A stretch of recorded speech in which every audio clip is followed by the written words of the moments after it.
A'udzu billahi minasyaitonir rajim. Bismillahirrahmanirrahim.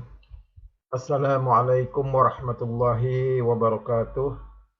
Alhamdulillah tuan-tuan sudah bisa berjumpa kembali dengan hamba yang dhaif ini. Pada kesempatan malam hari ini saya ingin menyampaikan berbagi pengalaman atau berbagi tausiah menurut para ulama yang pernah saya dengar. Jadi hadirin yang dimuliakan Allah Subhanahu wa taala, kita harus mengetahui bahwa suatu yang paling berharga dalam kehidupan ini adalah iman, ya. Iman. Kenapa demikian? Satu kecil atau seberat biji jaroh, ya, sekecil-kecilnya iman itu sebesar biji jaroh itu lebih kecil dari debu. Itu akan Allah tukar dengan surga yang besarnya 7 kali lipat dunia beserta isinya. Sekecil-kecilnya iman, ya, seberat biji jaroh itu, ya. Inilah pentingnya iman, hadirin yang dimuliakan Allah Subhanahu wa taala. Oleh karena itu Allah telah menurunkan para nabi dan rasul zaman dulu itu, ya. Untuk apa? Untuk agar manusia memiliki iman, manusia mengenal penciptanya, manusia mengenal Allah Subhanahu wa taala. Seorang bayi yang dilahirkan ke muka bumi itu juga diajarkan waktu itu untuk apa? Untuk mengenal Allah. Allahu Akbar, Allahu Akbar. Jadi seorang bayi yang baru lahir ke dunia pun itu harus kita kenalkan dengan Allah sebagai Maha Pencipta. Ya. Nah, iman ini hadirin, ya, perlu diusahakan.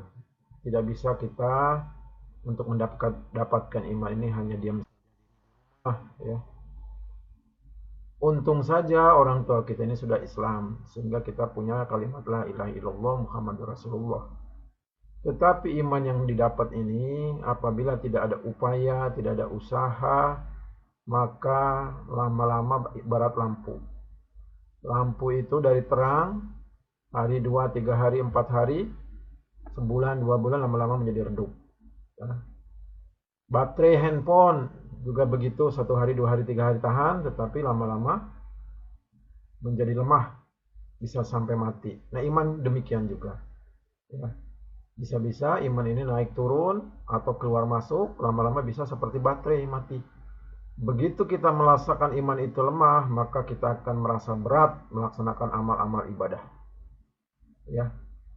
Terutama ibadah yang paling penting adalah rukun Islam yang 5, ya, yang pertama kali akan dihisab oleh Allah Subhanahu wa taala adalah salat. Ya, betapa banyak di muka bumi ini yang mengaku Islam, sekarang sudah mulai banyak yang lalai, ya, bahkan meninggalkan salat, ya, meninggalkan salat. Jadi sekarang ini kita bisa jumpa ada manusia yang tidak salat selama 1 hari. Tidak kita jumpa juga ada orang yang tidak sholat selama 1 minggu. Ada juga kita menjumpai orang yang tidak sholat 1 bulan, 1 tahun. Bahkan ada orang ketemu sudah umur 50 tahun sudah tidak pernah sholat lagi. Kalau ditanya, saya belajar sholat waktu SD. Selebihnya tidak lagi. Ini bahaya, tuan-tuan. Bahaya. Nah, karena kalau di dalam hadis kita temukan sahih hadisnya, barang siapa yang meninggalkan sholat 1 kali saja secara disengaja, maka akan masuk nerakanya Allah sebanyak 1 wukuf. Apa itu 1 wukuf? Itu kurang lebih 80 tahun lamanya. 80 tahun waktu akhirat, hadirin. Kalau 1 hari di akhirat sama dengan 1000 tahun di dunia, silahkan ambil kalkulator, kalikan saja. 1 kali meninggalkan sholat itu sudah berjuta-juta, mungkin ratusan juta tahun menginap di neraka. Hadirin yang dimuliakan Allah Subhanahu wa taala, ya, bahkan nanti di padang mahsyar tertulis orang yang melalaikan salat, orang yang meninggalkan salat. Jadi bisa saja masuk neraka itu tanpa hisab lagi. Langsung ada ular sejelur akro yang mencari manusia-manusia yang tidak pernah salat, langsung dicaplok. Jadi ada yang orang masuk surga tanpa hisab, ada juga orang yang masuk neraka tanpa hisab. Dan kunci daripada surga adalah salat. Nah, kalau hadirin sudah merasa malas untuk sholat, maka ini tandanya iman ini bukan lagi sudah lemah, tapi mungkin sudah hampir tidak ada di dalam hatinya. Nah, ini sudah kronis, hadirin. Kronis ini hadirin, kalau manusia sakit itu dibawanya ke rumah sakit. Tetapi kalau manusia kronis iman, sakit iman, maka kita harus ada namanya bengkel iman. Bagaimana bengkel iman ini hadirin? Usaha atas iman ini hadirin harus ya berjuang, ikut ya fisabilillah, urus ya, ikut keluar di jalan Allah, mengorbankan harta diri dan waktu, ya, meninggalkan kesenangan-kesenangan duniawi, ya, bersusah-susah untuk agama, nanti akan Allah perbaiki iman. Ya. Karena iman ini penting hadirin, ya, penting sekali. Ya. Jangan sampai kita mati meninggal tidak membawa iman, ya, tidak mampu mengucapkan kalimat la ilaha illallah Muhammadur Rasulullah di sakaratul maut, berarti kita tidak membawa iman. Hadirin yang dimuliakan Allah SWT, ya, saya juga dulu punya pengalaman ya, untuk sholat berjamaah 5 waktu itu susah.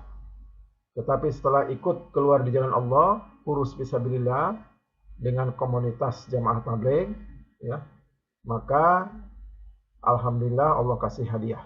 Apa itu hadiahnya? Merasa terpanggil kalau mendengar azan itu pengen sholatnya berjamaah di masjid, dan itu merasa ada suatu kenikmatan. Kemudian ditambah lagi belajar mengamalkan sunnah baginda Nabi Muhammad SAW, memakai peci, memakai baju gamis, memanjangkan jenggot, belajar sedikit demi sedikit menghidupkan sunnah Nabi.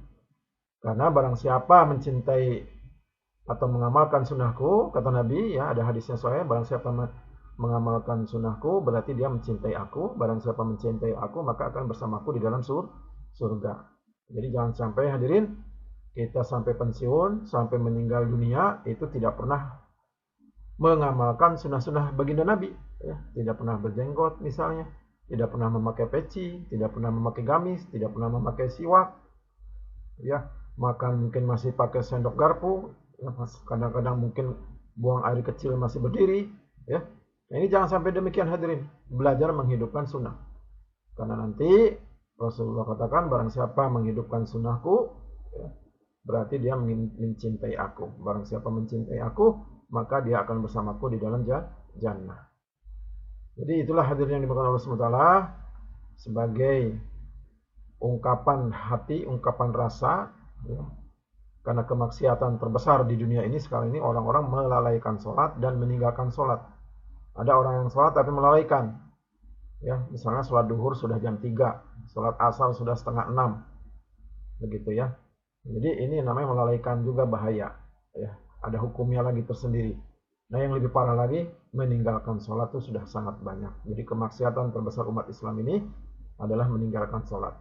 Kita masih dengar ya semangat waktu itu Kiai Haji Zainuddin MZ itu mengatakan bahwa orang-orang batil, ahli batil di luar Islam ini yang akan menghancurkan Islam ini takut sebetulnya kalau umat Islamnya ini sholat subuh berjamaah sudah sampai dengan sholat Jumat, sama dengan sholat Jumat berjamaah. Ya, jadi sekali lagi bagi yang merasa berat sekali untuk melaksanakan sholat, ya, apalagi sholat berjamaah, ya, rasanya susah sekali sholat ini, ya, serasa menjadi beban dan lain sebagainya, berarti imannya masih lemah, perlu ditingkatkan. Bagaimana caranya? Tidak ada jalan lain, keluar jalan Allah, urus fisabilillah, meninggalkan anak istri, mengorbankan harta dan diri, ya, sebagaimana dicontohkan oleh para sahabat dulu.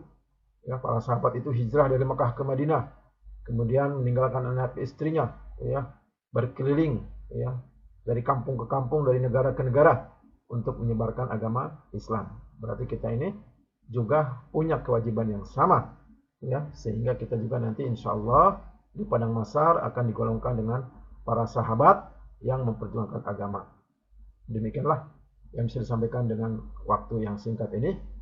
Saya mohon maaf atas kesalahan-kesalahan saya pribadi, karena kebodohan saya. Yang betul dan benar datang dari Allah dan Rasulnya. Kita tutup dengan doa kifaratul majlis. Subhanallah bihamdi, subhanallah bihamdika, asyhadu an la ilaha illa anta, astaghfiruka wa atubu ilaik. Wabillahi taufiq wal hidayah. Wassalamualaikum warahmatullahi wabarakatuh.